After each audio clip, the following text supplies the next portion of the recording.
김성영 박사님이 사실은 오래전에 8년 전인가요? 준건이즘 이야기를 저희들이 있는 데서 김 목사님 추모 예배에서 제시했을 때 제가 굉장히 관심을 가지고 들었습니다. 그래서 오늘 제목을 유성 김중곤의 민족복음화 운동이 아니고 민족복음화 운동 신학의 민족사적인 의미로 한번 접근하려고 합니다. 그러니까 민족복음화 운동이 이 속에 신학이 들어있다는 겁니다. 이 전체에 제가 접근하면서 사실은 이 논문을 제대로 제가 원하는 만큼 시간을 투자하지도 못했지만 그러나 이 논문을 준비하면서 우리 전에 논문 썼던 분들도 그렇게 고백하지만 굉장히 행복했습니다. 저의 신앙을 지도해주고 제게 신앙의 아버지였던 김중곤 목사님의 지금 이 이야기 글 모든 내용이 사실은 많은 부분을 저는 직접 듣고 직접 그 활동 속에 들어있었기 때문에 여기 제 옆에 있는 심상복 교수님도 마찬가지지만 그래서 그때의 함께 있었던 거의 50년, 60년 되어지는 시간 김중곤 목사님과 보냈던 이 함께 고민하고 함께 달려왔던 이것이 그냥 단순한 일반 세상 사람들이 민족복음화 운동하고 이야기하는 것과는 전혀 다른 이 속에는 김중곤 목사님의 평생의 사역이고 신학이고 평생의 모든 것이 이 안에 들어있다라는 의미에서 민족복음화 운동 신학 그리고 민족사적인 의미 이야기는 일반으로 지금 우리 많은 신진 학자들이 아까 소개한 대로 김중곤 목사님의 사회관에서 논문을 석사, 박사로 논문이 계속 쓰여지고 있어서 기대가 됩니다. 그런데 그 접근에서 여러 가지로 접근합니다. 전도 운동의 의미에서 본 엑스폴 74 민족복음화 운동 여러 가지로 접근하는데 저는 교회사적인 의미는 물론 중요하지만 김중곤 목사님의 민족복음화 운동은 민족사적인 의미에서 중요하다는 이야기를 하려고 합니다.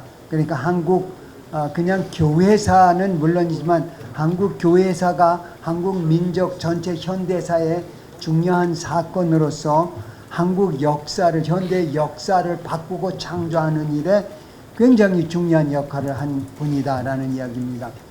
그는 설교가이고 전도자였지 절대로 개인의 어떤 신학 사상을 강조한 적은 없습니다. 그럼에도 그의 설교나 사역 속에는 철저하게 합리적이고 보수적인 신앙 고백과 그 속에 흐르는 여러 가지 신앙 사상이 있는데 그 중에서 저는 민족공화 운동 신학을 생각하려고 합니다. 아까 우리 김성영 박사님이 얘기하신 유성신학을 한번 준건이즘의 하나라고 할 수 있는데 김중곤 목사님의 사역 내지는 그 신학을 보면 혁명의 개념을 혁명한 신학운동입니다.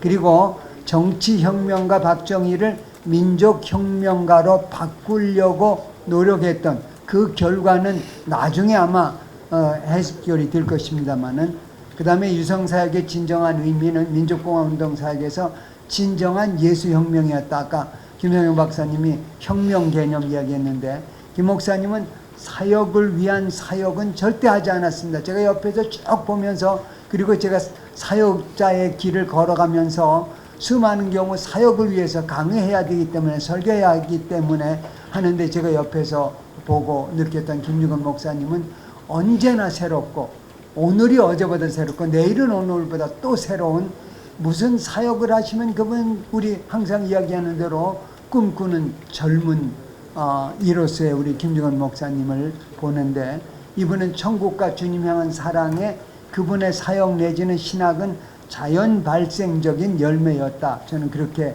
정의를 내립니다. 그 다음 보십시다. 한국 현대사의 중심 세력이 되도록 만들었다는 이야기입니다.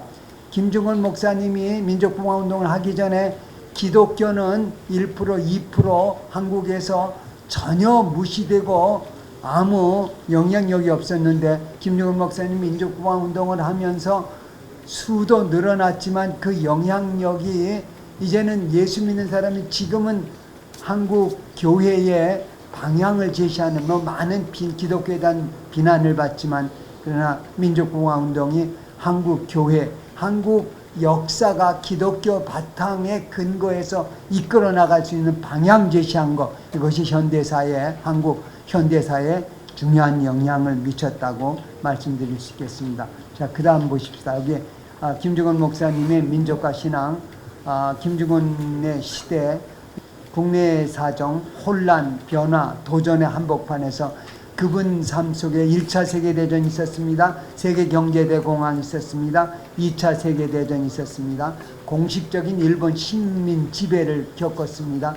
그리고 해방의 기쁨과 혼란이 동시에 왔습니다. 혼란과 분열, 이데올로기, 그리고 본인이 직접 경험했던 그 엄청난 사건들, 민족의 대비극 6.25, 그리고 4.19와 5.16, 특별히 4.19는 그분이 4.19의 주력이 되는 학생들을 김중원 목사님이 전도하고 제자화 만들어서 그 4.19에 주력된 많은 학생들이 바로 이 민족복원 운동의 핵심 요원이 되었다는 사실을 기억해야 됩니다.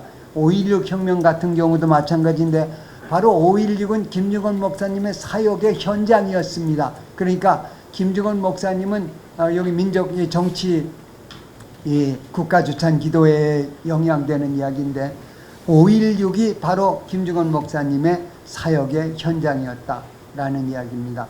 유성신앙의 배경, 요 이야기는 맨 밑에 줄 역사의식과 예수의식이 하나가 되는 운동을 만들었다. 이 이야기는 우리 제자들은 많이 들었습니다. 역사의식과 예수의식이 하나 되어진다. 한국의 역사와 그 속에 예수의식이 온전히 하나 되어지는 사건이 민족복음화운동을 통해서 이루어졌습니다.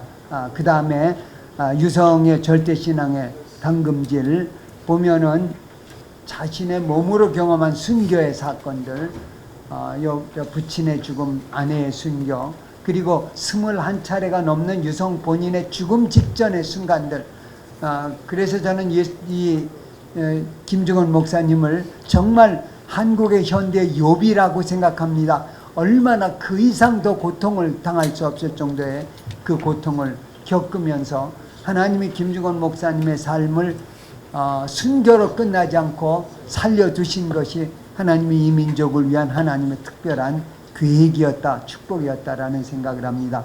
자, 유성 이전의 한국 기독교, 요건 그냥 언더우드 얘기 맨 밑에 것만 보겠습니다. 복음의 씨앗을 뿌리러 나왔더니 이미 말씀의 씨앗이 뿌려져 있었고 그 열매를 거두는 형국이 되었다. 정식 선교사 들어오기 전에 복음이 한국말로 번역됐고 전파되고 교회가 세워지고 건물까지 마련해진 거의 자연 발생적인 복음 전파의 한국 교회, 그 속에서 민족 복음화 운동도 그렇게 자연 발생적인 식으로 김중원 목사님을 통해서 하나님이 역사하신 모습을 볼 수 있습니다.